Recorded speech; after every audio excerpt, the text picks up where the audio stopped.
Radhe Radhe. Welcome to my channel. मैं कुसुम मिश्रा। आज के इस वीडियो में मैं आपसे एक अचूक उपाय जो कि जिन लोगों के कार्य नहीं बन पा रहे हैं और बनते बनते बिगड़ रहे हैं, बहुत अधिक परेशान हो गए हैं, तो उनके लिए मैं एक ऐसा अचूक उपाय बताने जा रही हूँ। और इस उपाय में आपकी कोई भी समस्या है, जैसे घर संबंधित है, बेटा बेटी के विवाह से संबंधित है, अथवा नौकरी या व्यवसाय में आपकी उन्नत नहीं हो रही, काम नहीं बन पा रहा है, तो अगर आप इस उपाय को आजमाएंगे तो मुझे उम्मीद है कि पूरी सफलता मिलेगी आपको। और परंतु इसमें एक भाव की ये ज़रूरत है कि विश्वास अवश्य होना चाहिए। जहाँ विश्वास होता है और उम्मीद होती है, वहीं कार्य बनते हैं।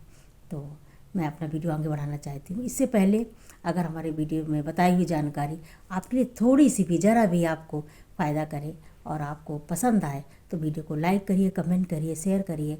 और जो लोग चैनल पे अभी तक नए आए हुए हैं और उन्होंने अभी तक हमारे वीडियो को सब्सक्राइब नहीं किया या चैनल को हमारे सब्सक्राइब नहीं किया, तो हमारे चैनल को सब्सक्राइब अवश्य कर दें।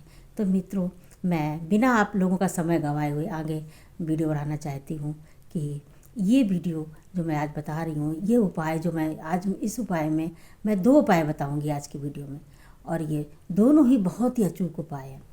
तो सबसे पहले तो आपको विश्वास की कमी नहीं होना चाहिए, आपको श्रद्धा होना चाहिए। और जिनको श्रद्धा नहीं है तो कृपया इस वीडियो को ना देखें, तो ज़्यादा ही उनके लिए बेहतर होगा, क्योंकि ये हनुमान जी के उपाय है। और हनुमान जी इस कलयुग के जागृत देवता है, ये तो आप सबको मानना ही पड़ेगा। और अगर आप इनकी हम पूजा आराधना करते हैं बिना स्वार्थ के अथवा स्वार्थ के, अथवा परेशानी में उनको हम संकट में ही आके हम करते हैं, तो अवश्य हमको फ़ायदा मिलता है। तो सबसे पहले तो मैं ये बताऊंगी कि जिन बेटा और बेटियों की शादी नहीं हुई है, तो उनके परिवार वालों को, उनके माँ बाप को बहुत लेट शादी के लिए प्रयास नहीं करना चाहिए। सही उम्र पे शादी विवाह भी सही रहते हैं और उनको सुयोग्य लड़का और लड़की, यानी कि उनको वधू और वर दोनों मिल जाते हैं। परंतु अगर किसी कारणवश अगर उनको देर हो गई हो, तो उनको करना क्या है कि किसी भी मंगलवार के दिन उनको प्रातःकाल स्नान ध्यान करने के बाद, सूर्य और तुलसी को जल देने के बाद, एक लाल कंबल बिछा करके, लाल आसन बिछा करके ज़मीन में बैठ के करना चाहिए, ना कुर्सी पे और ना ही किसी मेज स्टूल पे, क्योंकि ज़मीन पृथ्वी जो है मंगल का कारण होती है और उसमें किए हुए, और भगवान हनुमान जी भी मंगल से संबंधित है, मंगल ग्रह से, तो उनको ज़मीन में ही बैठ के करना चाहिए। और करना क्या है कि सबसे पहले तो उनको एक तांबे के पात्र में, क्योंकि लाल रंग हनुमान जी को बहुत पसंद है, तो उनको उसमें तांबे के लोटे में 4 लौंग लेना चाहिए और जल लेना चाहिए तांबे के लोटे में। और उस जो लौंग हमारी जो 4 हम लेंगे, वो चारों लौंग फूल सहित होना चाहिए, जो उसमें फूल होता है वो होना चाहिए। और लेने के बाद 1 लौंग हम लोटे में डाल के हनुमान जी के सामने बैठ जाएंगे और 3 लौंग अपने हाथ में रख लेंगे और उनसे हम संकल्प करेंगे और संकल्प में अपनी मनोकामना उनसे बोलेंगे। तो ये उपाय अगर शादी की कल के लिए कर रहे हैं तो बेटा और बेटी से भी करवा सकते हैं अथवा स्वयं भी कर सकते हैं। और करने के बाद संकल्प में उनसे अपनी मनोकामना कहेंगे। और सबसे पहले तो हम गणपत जो विग्रहरण हैं उनको हम 21 बार उनको हम गणपति नमा करके बोलेंगे।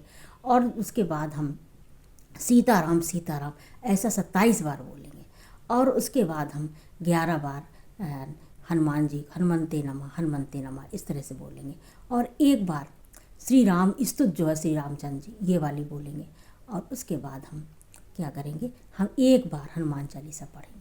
और वो हनुमान चालीसा में हमें करना क्या है कि हमें बड़े भाव से उसमें, मतलब बिल्कुल तन्मय होकर के, नहीं तो लोग तो 11 बार 21 बार बताते हैं। तो मुझे उम्मीद है कि जहाँ तक मैं सोचती हूँ कि शायद 11 और 21 के बाद ये मन बड़ा चंचल होता है और हम जो गृहस्थ लोग हैं इतना एकाग्र नहीं हो पाते हैं। तो 1 बार ही चालीसा पढ़ना चाहिए, लेकिन बड़े भाव से उनसे करना चाहिए। और उसके जब पूरा हो जाए तो उनसे हमें लौंग और कपूर से आरती करना चाहिए। और जो दीपक हम सबसे पहले जला के रखेंगे वो चमेली का तेल का होना चाहिए। और चमेली का तेल उपलब्ध ना हो तो आप तिल का तेल और कड़वा तेल, सरसों का तेल जो होता है, अथवा घी का भी जला सकते हैं। और लंबी बाती कलावा की रख के जलाना चाहिए। जब पूजा प्रारंभ करते हैं सबसे पहले दीपक ही जलाना चाहिए। उसके बाद जो मेरी बताई हुई सारी काम करने के बाद हमें वो जो हमने जो लौंग जो एक जिसमें आरती बंदन करने के बाद क्षमा प्रार्थना करने के बाद उनसे बार बार प्रार्थना करना चाहिए, उनसे अनुनय विनय करना चाहिए महाराज जी से, हनुमान जी बाबा जी से कि मेरी ये समस्या है और आप ही इसके निवारण आ रहे हो। और करने के बाद और कम से कम 5 बार या 7 बार ये चौपाई पढ़ना चाहिए। नासै, अगर बीमारी आपको है तो बीमारी संबंधित है तो ये आपको बोलना चाहिए, नासै रोग हरै सब पीरा जपत निरंतर हनुमत बीरा। और अगर और कोई समस्या है तो आप ये भी बोल सकते, कौन सो काज कठिन जगमाई जो नहीं होए तात तुम। ये करने के बाद आप क्षमा प्रार्थना करके पृथ्वी के पैर छू के उन पर जल छिड़क करके इंद्राय नमः ओम शक्राय नमः ओम चौराय नमः करके अपने मस्तक पर उस जल को लगा लेना चाहिए। और उसके बाद आसन के नीचे हम जब जल चढ़ाने के बाद ही क्रिया करना चाहिए जो मैंने अभी बताई है।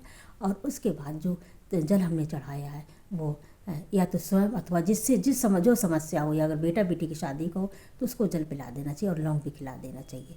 और अगर नहीं वो खा पा रहे, नहीं है पास में उपलब्ध है तो स्वयं भी अब इसको कर सकते हैं। और जो 3 लौंग जो बची हैं उसको लाल कपड़े में बांध लेना चाहिए। और लाल कपड़े में बांध करके जैसे मान लो आप बेटे के लिए बेटी देखने जा रहे हैं या बेटी के लिए वर देखने जा रहे हैं तो उस रुमाल को आप साथ लेके जाइए। अथवा कोर्ट कचहरी का कोई कार्य है, वन बिगड़ रहा है तो उसको साथ में लेके जाइए किसी भी कार्य के लिए।